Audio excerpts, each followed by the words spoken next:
Hi guys, Knife Detector here, and today I want to go over some kind of touristy or knives I bought when I've been out on trips with my family. Okay, so some of these are, well, one of these is a kind of like a market type of deal, flea market. It wasn't really a flea market; it was a flea market. It was kind of like a street. They close off a whole street. People sell their arts and crafts and antiques. It's called Market Days in Harlingen. That's where I bought this one right here. And this one over here, I bought on one of my trips here in Texas to many different places. I believe it was in Fredericksburg. And this one I know was in Fredericksburg in a knife shop. So I got a story with that. And let's start with, I got a story attached to each one of these. Okay, so let's start with that. Start with the big guy here. So as you guys know, that is a karambit, right? That's a karambit. And karambits are really good, as far as self-defense, because with these you can whip them around like that. And we just pan out a little bit. And you can strike here by striking this way, and you're using the butt of it, or you can move it this way and strike here and there, or use them as a punch. And as you're punching, you're doing a lot of damage by bringing your hand this way, right?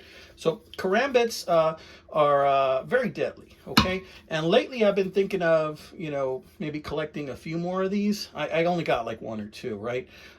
This is a cheap one, or so I thought. I went to a place in Fredericksburg, and then I met a wonderful lady.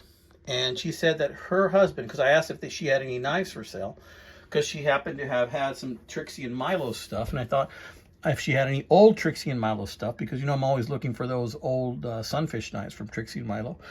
And she didn't, but she said her husband has a lead to this place that has TSA knives, and they just sell them by the buckets, it sounded like. And I really wanted to go check it out. So she sent me to this back alley place in Edinburgh, or so I thought. And then if you look on the outside, the shop is real like crafty, like arts and crafts and toys, and it looks like almost like a dollar store. But in the back, they had some stuff, just like I was told, but it wasn't what I was expecting. It wasn't like bins of TSA stuff. It was just a bunch of new stuff, and a lot of stuff like this and other types of what might look like gas station knives. They also had a very nice collection of swords as well, and a lot of fixed blade knives as well. But these were all new products. These were not used products, right? So I didn't want to leave empty-handed, so I bought this one. And I was really mulling it over because I ended up paying like 38 bucks for this knife. And the brand is Snake Eyes, or Snake Edge, or Snake Eye. Snake Eye Extreme, I think. And I thought, well, it's well made. The G10 is actually pretty durable, right?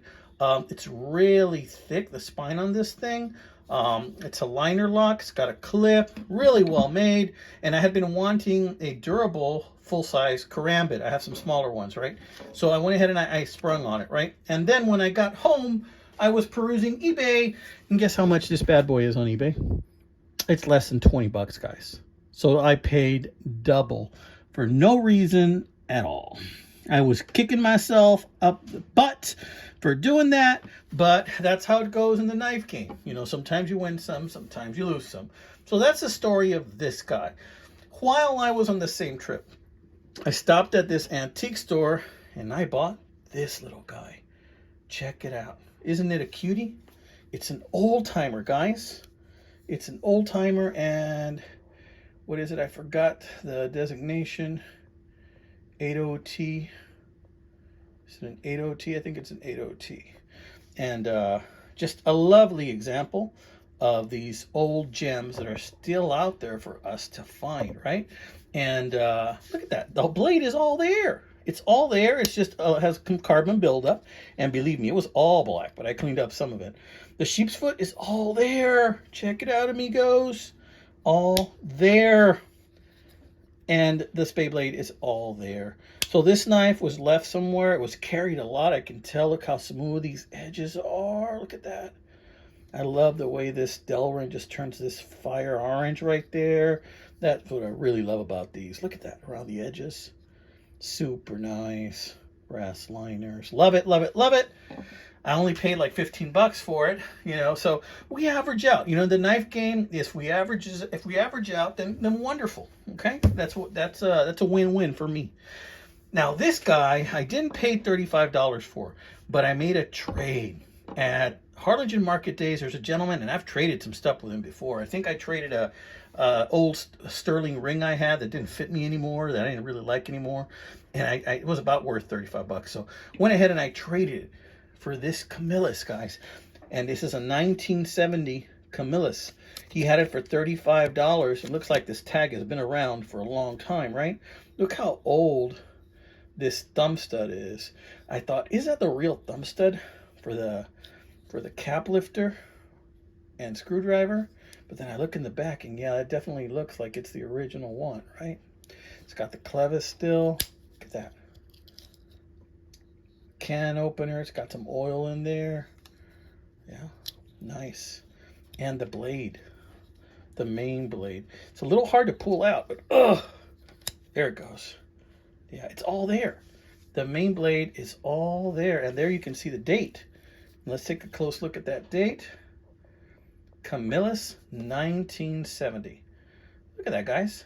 Camillus 1970. If that isn't a thing of beauty, I don't know what is. Now, think about these knives, as these knives are made to last. It's a U.S. military knife. 1970, I believe, puts it around the time of, correct me if I'm wrong, William, I might use your help with this. My history is a little bit off right now. Would that place it during the time of Korea?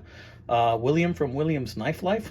I'm guessing this might place it around the time of Korea, perhaps Vietnam, around that time. Okay, so check it out. It's a real beauty, isn't it? I like it. Haven't carried it yet. I haven't carried any of these because I generally like to do my videos first before I carry them. But I wanted to share these with you guys. These guys are out there. And if you're going to have any type of time during this Christmas season, this holiday season, get yourself out there to the flea markets. Get yourself out there to the street fairs. Get yourself out there to antique shops. Get yourself out there to yard sales. You never know what you're going to find. You might come across a real beauty like this one that's just in excellent condition. Look at that. It's just a beauty, guys. This is probably from the 80s, early 80s, late 70s, I'm guessing. All right, amigos. I just wanted to show these guys with you. I love talking knives with y'all.